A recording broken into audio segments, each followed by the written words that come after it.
Hi, I'm Beth W., the Common Sense Astrologer, and this is my YouTube channel, Holy Shit Beth! And I'm interviewing everyday remarkable people. And I moved to Tucson, 3.5 years ago now, doing a psychic fair, and did a reading for this woman, and she recruited me to go to another location. And when I went there, I had met Chris. Immediately, a name popped into my head of somebody that I used to work with, was fucking awesome person, but it was since passed away. And for whatever reason, when I met Chris, this name popped in my head, and I said, "Oh, do you know this person?" And he said yes, and I felt divinely driven, kind of coincide or have some sort of relationship with you platonically, but I knew that there was some sort of thread between us because of that. That was so cool. It was so cool. So this is Chris. Chris Carlone Is multifaceted and plays in multiple bands, is a DJ, among other things. And I'm also taking his Sacred Fool Workshop. Sacred Fool's Workshop. It was kind of like Act a Fool Workshop to me, where it's like nothing is scripted and everybody kind of works together, but you do things that are unexpected, not predictable, and it's movement based, and it's just a really cool way to, it's almost like somatic therapy and aesthetic dancing.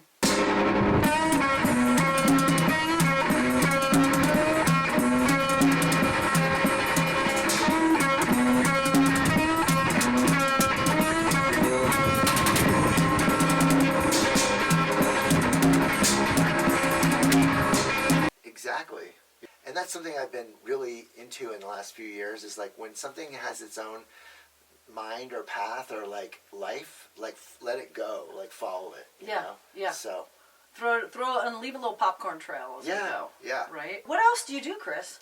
Gosh, too many things. I don't know. I always kind of wished I was one of those people that like just did like one thing, you know, like I'm a carpenter and like really good at it, you know, or like I'm a jazz drummer and I'm like, I've got the, you know, the best vintage drum kit and like everything I do is about drums.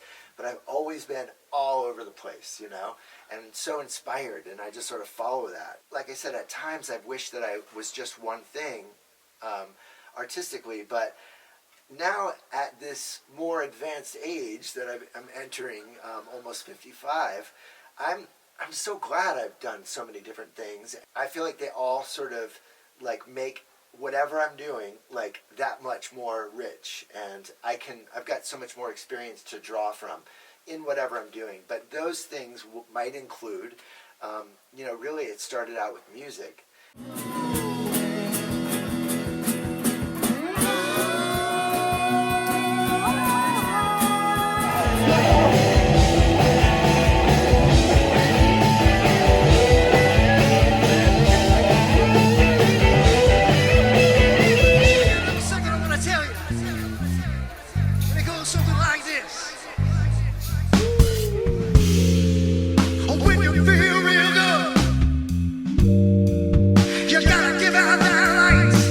So I've bbeen playing in bands nonstop for like 37 years. I just realized like a month ago, I'm like, oh my God, I remembered, I saw a flyer for my first show and it was like 37 years ago and I haven't stopped. So that's just nonstop, and that'll always go on, you know. And then I think around 30, I got really into acting.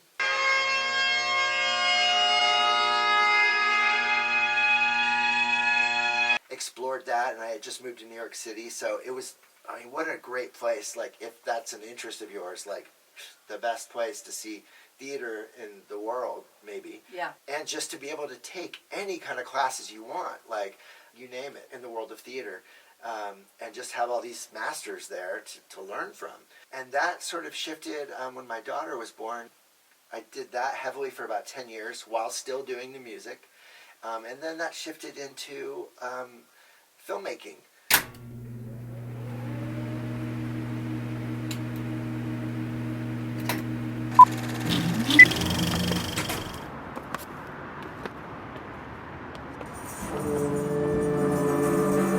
You know, when you have a child, being in theater is so time consuming.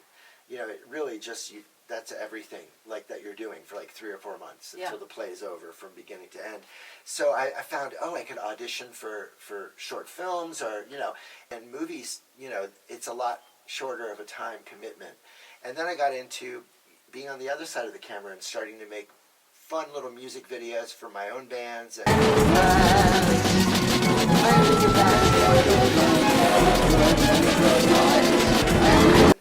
And then realized, I love editing because it's storytelling, and it combines sound, it combines music, it combines storytelling.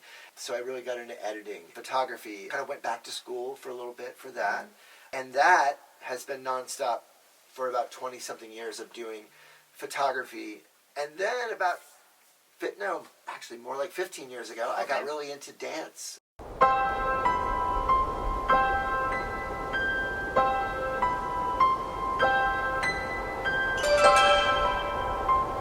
And movement. Ooh, fun. And I decided it was something I always loved, like movement, dance. When I was a kid, I always wanted to be a gymnast.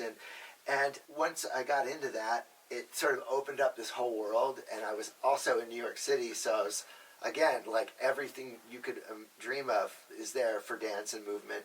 And I got really into this type of dance called butoh dancing. Oh, I have not heard of that. Yeah, so it started in Japan in the late 50s. It's a sort of a combination of performance art and dance. The themes surrounding it are often death, rebirth, or spirits, nature. Wow. So Very plutonic. I fell in love with it. Yeah, so that's sort of the whole picture of my creative world. Is this music, is movement, performance art, and then filmmaking and photography. And now I feel this pull back towards movement once again. And so that's kind of why I decided to start this Sacred Fool workshop. Very cool. Yeah. Very cool. And help people. I feel like because Aquarius, now we have Pluto going into Aquarius, it just happened, that it's like, how do I help people feel better? Gosh, that's exactly it. It's like I feel this, it's like a calling. It's such an exciting feeling when you finally feel, I think everybody's sort of like, what is my calling? And when all of a sudden it hits you over the head, you're like, oh my God. I need to do this. And people need this. Yeah. Like, people really need this. Yeah. And it's the most challenging part is getting people to come. Every time I've done it, which isn't that many now, there's always a few people, maybe 1, 2, 3 people that are really like nervous, and I know it's a lot for them to be there, and I feel very honored that they trust me enough to come, and really hope that they leave feeling this like, oh, I did that, and feeling inspired creatively or just being in the world. Yeah. Well, I also feel like the Aquarian energy is non-judgmental and very accepting. It's almost like objective in a way where it's like, oh, I'm not here to judge. I just want to uplift and inspire you. Yeah. It's not about competition. It's just how do we all work together to uplift and all help to heal. Like you just nailed it in like, if somebody's like, what's important to you in the world? Like, to me, it's always been like connecting with people and inspiring other people, because I get so inspired like by people and by so many things that, like, from creative stuff or just everyday life or just nature, like outside, to be able to share that with people and to, I feel like that's sort of my superpower sometimes is to be able to inspire others, Allow yourself yes, to allow be. yourself to just to feel alive, and whatever that looks like. Yeah. It doesn't matter. Like, if that's gardening, like go after that more. If it's working on cars or whatever, Right. Whatever But, like, lights your fire. go there. And I feel like that's my purpose on the planet, is to remind people of that and to inspire. So there should be a lot more authentic freedom and movement with this.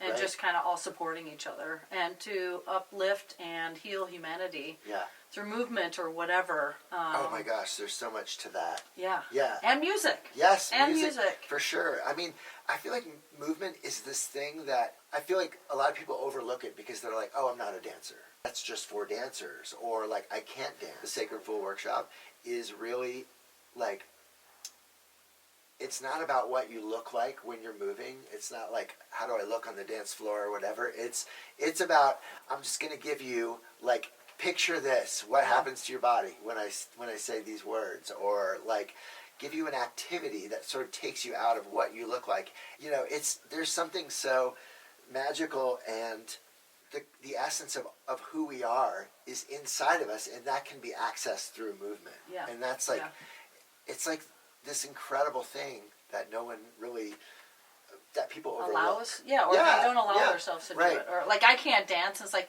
just count to 4 and move your foot each time. Right. Like exactly. You don't have to, you're judging yourself versus allowing yourself to flow. It's just to give permission to yourself to be with a bunch of people, and to know that we're all going to look really crazy and for absurd. a couple of hours. Yeah. And absurd. I've been on the dance floor with you, so I know you can tear it up. Healing thing that happens. And so we're going to work a lot more with that. And the practice of butoh is very important. It's sort of going into this like third eye vision, or this half closed, eyes, where you go inside. Yeah. And going inside, you tap into like this core of who you are, which awesome. So when is your class, and how do we find you? Yeah, so it's once a month. I've been doing it like at the end of the month. Usually it's the last weekend. Again, a Sunday? It's been on Saturdays from 4 to 6:30. Okay. So it's usually the last weekend of the month at Floor Polish, 701 North Main Street. Floor Polish. Usually it's the last weekend of the month. However, I might take December off. Yeah. Because there's a lot going on, and resume January. Perfect. And how will we know? Chris Carlone on Instagram, one word, ChrisCarlone, and I'm always like talking about it and posting there about it. And that's sort of the main place to find it. Well. And then what about your bands? How do we follow you on there? The band situation is super fun. I'm singing in this crazy, insane punk band called Manslaw. And so it's very like tongue-in-cheek, fun, blistering 30-second songs, high energy, and I sing in the band and move around and follow my face and, do all that kind of stuff. And then I also play drums in this really great sort of Americana country rock kind of band called Littlecat. And the woman who sings, this woman, Beth Ann, has just got an incredible voice. Like, well, literally, when I saw her for the first time, I was like, oh my God. Like, when you hear those kind of singers that you're like, yes, her voice really affected me. And I was like, I just went up to her, I'm like, if you ever need a drummer, let me know, because you're amazing. So, yeah, great band. So Manslaw, what was the name of the second band? Littlecat. Yep. Amazing. So my musical life is rich. I've got this great sort of singer-songwriter, country kind of music thing, and then this like, balls to the wall, crazy punk band. So. And then a movie. Yeah. And then a movie. I made a movie. It came out just about a year ago, and it's about the Tucson underground music scene in the 80s, and it's called A Tale of Two Houses, and which right now I'm trying to get it streaming somewhere. I just finished the festival circuit for a year, and so now I'm trying to get it streaming somewhere. But yeah, it's a really great time capsule about what Tucson, Arizona was like in the 1980s, and how kids that were sort of outside of the mainstream would find each other in the pre-internet world. Wow. And that was through these DIY house parties, particularly 2 houses that were next door to each other, right on the corner of Speedway and Euclid. And so, yeah, if you were just like a kid really into music back then, you probably just would go to these houses on the weekend. And if there wasn't a party happening there, you would find out where to go and where it was going on. So, awesome. Yeah, and it was a labor of love, and I'm so glad I did it. It was really fun. Awesome. Yeah. All right, so now we know how to find Chris, and he's also done some other thing, but I think we're going to move on to the astrology portion. Ooh, I'm excited. Ooh. Just a little bit of astrology. Hi, Beth W. here. I take astrology very seriously, and I believe that it is a powerful tool of insight and guidance. I'm legally required to state that astrological readings provided by myself, Readings by Beth W. and Common Sense Astrology LLC, are for entertainment purposes only. Astrological consultations by Beth W. and Common Sense Astrology do not constitute, do not replace, and should not be construed as financial, legal, medical, psychiatric, psychological, or any type of professional advice on any subject matter. If you require such advice, please consult a licensed professional. Myself, Beth W., is not responsible for any damage arising from any actions taken by a client following an astrological reading. Again, these are for entertainment purposes only. Thank you and enjoy. Okay, so I looked at Chris's chart, and I'm finding, never by the way, never I am finding that I keep being drawn to Mars in people's charts that I'm interviewing. When I looked at your chart, Mars is opposite Uranus in his chart, right? Oh, wow. And so Mars is our assertion, our energy, how we initiate, also that sexy dick testosterone energy, right? Yeah. Can be danger, can be violence, right? And then Uranus is like rebellion and industrious and innovative. And I like to say that, like, people that have it, it's really strong in my chart. It's like, oh, I can do one up better than you. Watch me. So it makes us innovate and to do things. Say, I'll do it better. There's a way that I can make this better. And so I feel like that's a lot of Uranus energy, and it's very sudden and it's quick. And so when you have these two opposing each other in your chart, oh shoot, it can be like a quick temper. Right. It can also make, like, I don't authority, because Uranus doesn't always. Sometimes they look at authority and be like, well, there's something I don't trust about what you're telling me. Oh, that's me. I need to go around and figure out my own way. Yeah. And like, we don't like teachers. We don't like. I love teachers. Oh, I mean, maybe growing up. No, didn't like teachers. Right. So a lot of the stuff now is I'm like, everybody's early a childhood. teacher. I'm like, teach me. Yes. Yeah. And so those are more like life lessons. But like when we're in early grade school, they would have restricted you. Yeah. And so you're absolutely right. Nailed it. Yeah. And so sometimes it's like, I feel like if teachers or the school system knew that there are students that cannot sit in a freaking chair. Yeah. They can't be quieted. Like, I'm going to learn by, like, walking around or, like, having a conversation versus, like, don't force me to read a book. It's, like, good there for reference.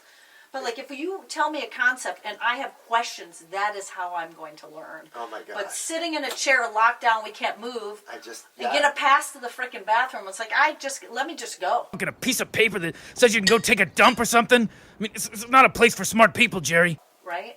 I mean, that you're describing, like, my school experience growing up, it was really not good. And, I mean, the second they would start talking, I was just like, I was gone. I was, like, on another planet and drawing and just, like, I had, like, I just couldn't, it was so hard for me to be there, except for, like, art and PE. I mean, I was athletic, but I didn't really fit in with the athletic people, but I liked playing sports, and then I loved art. I loved, and that was about it. I was just so, like, God, when can I get out of here? Did you go to alternative school, or did you just quit? No, I went to public school and actually failed the 6th grade because I just did really bad. Like, it started when I was about 10, like 5th grade it started. I barely made it out of the 5th grade. 6th grade, they were like, no, you're going to have to repeat the 6th grade, and all my friends went on, and I was like, no. Yeah, and then from there, it just kind of got worse. Like, it was like, you didn't help, you just made it worse. By the 10th grade, I was born in February, so I was like, February 2nd, so I was like, already kind of the oldest kid in the class, and then they helped me back. So then by the time I was in the 10th grade, I was 17, and some of the kids were graduating at 17, and I was like, there's no way I'm staying here. Because I remember when I dropped out, they were like, okay, just have your mom sign here, and nobody was like, this is a smart kid, like, let's try and help him, like, let's keep him in. And my mom, really fought me to, like, try to make me stay. I knew what I was going to do. I'm like, no one's making me stay. I'm out of here. I'm old enough to drop out. I'm 17. And I am so out of here. So I fought her, finally got her to sign the paper, and, like, I think she thought I was going to be back in, like, a month. She's like, he's going to go out into the real world, and he'll be back, and I never went back.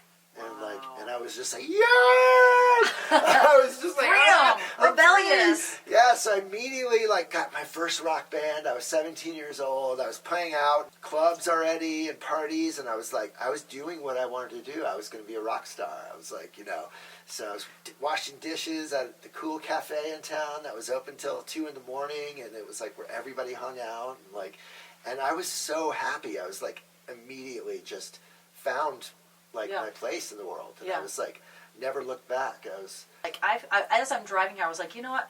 I feel like if there are certain signs that punk rock would be this aspect. Like defiant, I'm Yep. dropping out. Yep. I've got my own freedom. I'm gonna create. There's a drive and a will that like doesn't give up. Yeah. But it's gonna be what I want to fucking do. exactly very important to me was like, is being a free spirit, and that's the Aquarius thing, Yeah, right? for It's like- sure. And now with Pluto and Aquarius, it's like, boo, we're gonna see what's gonna happen. And because I feel like I'm being called to help people, yours is through movement, music, and I feel like mine is through discussing things, poop, pot, and orgasm. Yes, So- but oh shoot. Here we go. Here we go. So with this Mars Uranus, it can Yeah. be like a high sex drive. Yep. And so, do you want to talk about any of Let's those do it. things? Are you comfortable? Yeah, come on, let's go. Okay. All right. So how does it show up in your life? And as we age, because you mentioned, you're going to be 55. That's going to be an 8th house year, which is another conversation. But that is sex, death, taxes, things like that.